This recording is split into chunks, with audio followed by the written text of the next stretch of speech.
Kael Thyros pressed his palm against the cargo bay's pressure hatch and counted the seconds between guard rotations.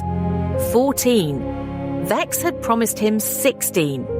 He moved anyway, prosthetic fingers finding the maintenance corridor's access panel by touch, pulling himself into the ship's ventral spine, where cable conduits wept condensation, and the amber emergency light turned everything the color of old wounds.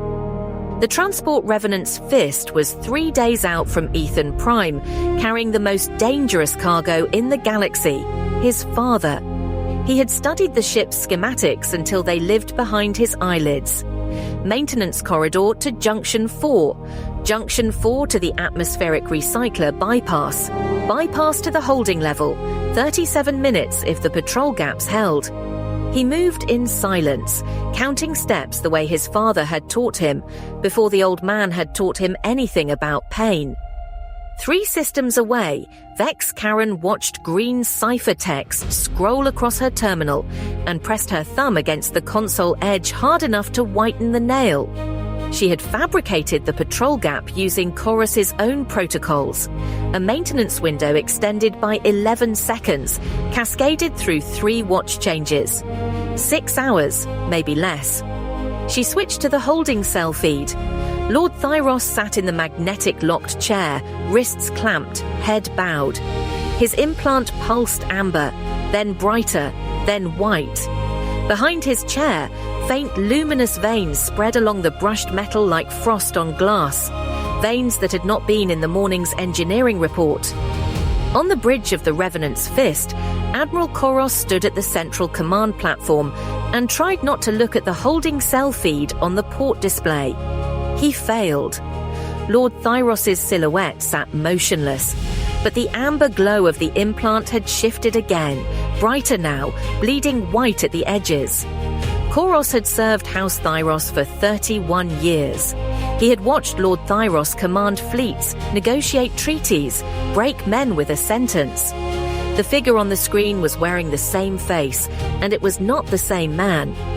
Engineering Officer Prael's voice came through the bridge comm, flat and careful. She said, "Admiral, I'm reading anomalous power draws in hull section 7, adjacent to the holding cell. The conduits are conducting energy that isn't coming from our reactor." Koros stared at the feed. The luminous veins on the hull panels had spread since the last time he looked. He said, "Log it. Continue monitoring." He did not say what he was thinking, that the ship felt different under his boots, that the deck vibration had changed pitch, that something in the transport's 8,000-year-old progenitor-derived hull plating was waking up. Kael reached the holding level at the 34-minute mark, 3 minutes ahead of schedule, which meant something had gone wrong that he couldn't see yet. 2 guards at the cell door, standard sidearms.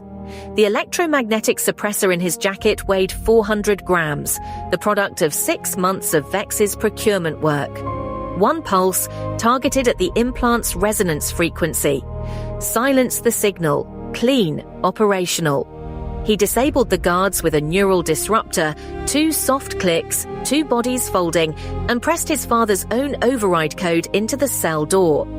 The lock cycled. The door opened. The smell hit first. Ionized air, sharp as lightning. The cell walls glowed, not amber emergency light, but the blue-white pulse of progenitor circuitry, spreading in branching patterns that looked almost organic. Lord Thyros sat in the magnetic chair, wrists bleeding where he had twisted against the clamps. The old man looked up. His implant blazed white, and he spoke in a language with no human phonemes, harmonic tones that made the luminous veins pulse in rhythm. The cell hummed. Kael felt it in his teeth, in the bones of his prosthetic wrist. Then the light dimmed to amber. Lord Thyros blinked, his one human eye focused. Lord Thyros whispered, "Kael." Kael did not move. He had prepared for a signal, a threat, a progenitor puppet wearing his father's skin. He had not prepared for this. A frightened old man with blood on his wrists, saying his son's name like a prayer. Lord Thyros whispered, It's building something. Inside me, I can feel it. His voice broke. His human eye was wet. The ship knows. The hull is. He shuddered, and for an instant the implant flared white again, and his voice dropped to that inhuman harmonic. Then back. Amber, human, terrified. Lord Thyros said, "Kill me, Kael, before it finishes." Kael pulled the suppressor from his jacket. His prosthetic hand was steady. His organic hand was not.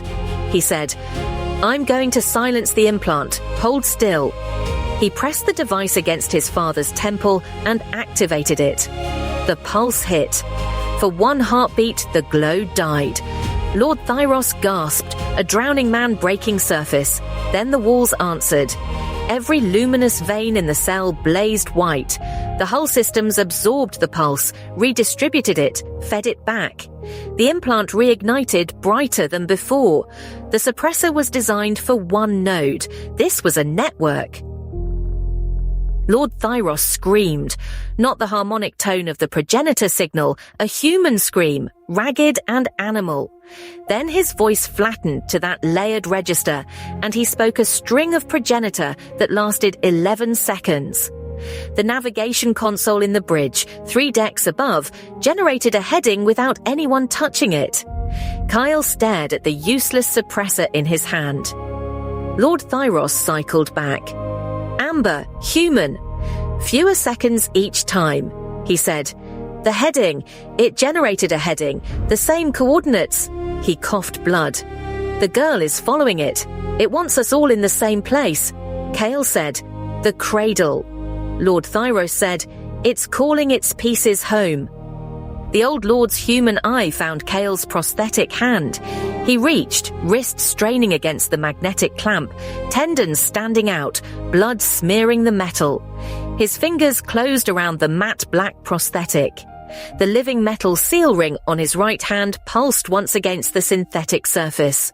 Lord Thyros whispered, I did this to you. Kael could not speak. Lord Thyros said, I told myself it was mercy, the traitor's mark. The choir would think you were dead. His grip tightened. It wasn't mercy, it was cowardice.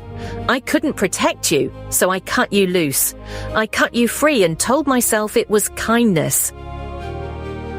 The implant flared. White, the harmonic voice returned. Lord Thyros' hand went rigid on Kael's prosthetic, and the old man's face became something else, calm, geometric, patient. The progenitor intelligence looked through Lord Thyros' remaining human eye and studied his son with the curiosity of a god examining an insect. Then it spoke, and the ship's hull sang in response. On the bridge, Koros watched the navigation console generate its unprompted heading and felt the deck shift beneath him. Prowl's voice came through the comm, no longer flat. She said, Admiral, hull section 7 is fully illuminated. The circuitry has spread to sections 5 and 8. It's generating its own power. Koros said, lock down all choir communication channels, full security sweep, lower decks. He had noticed the patrol rotation anomaly. 11 seconds, cascaded through 3 watch changes. Elegant work. Exactly the kind of work the silent choir did. In the communications hub, Vex Karan watched her terminal go dark. Every green indicator on her board flatlined to black. Koros had severed the choir channels, all of them, not just hers. She pressed both palms flat on the dead console and held perfectly still, because stillness was the only discipline left when the asset you sent in had just gone deaf. In the holding cell, Kael heard the security alert sound, a low cycling tone through the ship's internal speakers. His extraction window was collapsing. His suppressor was dead weight in his pocket.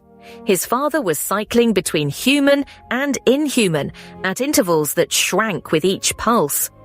Lord Thyros surfaced one more time. Amber, human. His voice barely a whisper. He said, go, tell the girl. The cradle wasn't built to bring them back. It was built to bring them back through someone, through a conduit, through her. He coughed. Go. Kael said, "I'll come back for you." Lord Thyros said, "Don't." The implant blazed white, and this time Lord Thyros did not return. Kael ran. The maintenance corridors were different now. The amber emergency strips competed with blue-white progenitor vein light spreading along the conduits, pulsing in rhythm with something deeper than the ship's engines. Bulkheads that should have been cold radiated warmth under his palms. Access panels stood ajar, their locking mechanisms fused open. The ship was waking up around him, and it was waking up because of the man in the chair 3 decks above. The man who had been his father, who had taken his hand, who had whispered his name one last time before the signals swallowed him whole. He reached the cargo bay. His shuttle's engines caught on the second try. As the Revenant's fist fell away behind him, Kael watched through the aft viewport. The transport's running lights were steady crimson, but between them, along the hull seams, something new glowed blue-white, a nervous system drawn on the skin of a warship. Kael set his course for the Velaris Nebula. His prosthetic hand rested on the controls, steady as always. His organic hand trembled against his thigh, and he let it. Behind him, the Revenant's fist sailed toward Aethon Prime. It carried a man who was no longer entirely a man, broadcasting coordinates to a place where something ancient waited, with terrible patience to be whole again. The ship's hull glowed brighter with every passing hour. No one aboard could turn it off. No one aboard understood what it was becoming. Admiral Koros stood on the bridge and stared at the navigation heading his console had generated without permission. He had served 5 lords of House Thyros. He had never been afraid of any of them. He was afraid now, not of the man in the cell, but of the thing wearing the man's voice, singing in a language that made the ship's bones hum in answer. In the holding cell, the walls pulsed like a living heart. The magnetic clamps had corroded, not broken, corroded, as though decades of oxidation had occurred in hours. The restraints no longer mattered. The thing that had been Lord Thyros did not need to move. It sat in the chair with the patience of architecture, its implant blazing white, its mouth open, singing a sound no human throat should produce, resonating through 8,000 years of dormant circuitry, travelling outward through the hull, through the vacuum, through the progenitor lattice threaded invisibly, through every ship and station and irrigation canal in the galaxy, calling its scattered pieces home. And somewhere in the signal, buried so deep that no instrument could reach it, a man named Thyros still existed. Not thinking, not speaking. Just listening to his own voice produce sounds he could not stop. Feeling his body serve a purpose he had never chosen. Aware, in the way a drowning man is aware of the surface, that his son had come, had held his hand, had promised to return. The promise was a lie. They both knew it. It was the kindest thing Kael had ever said to him.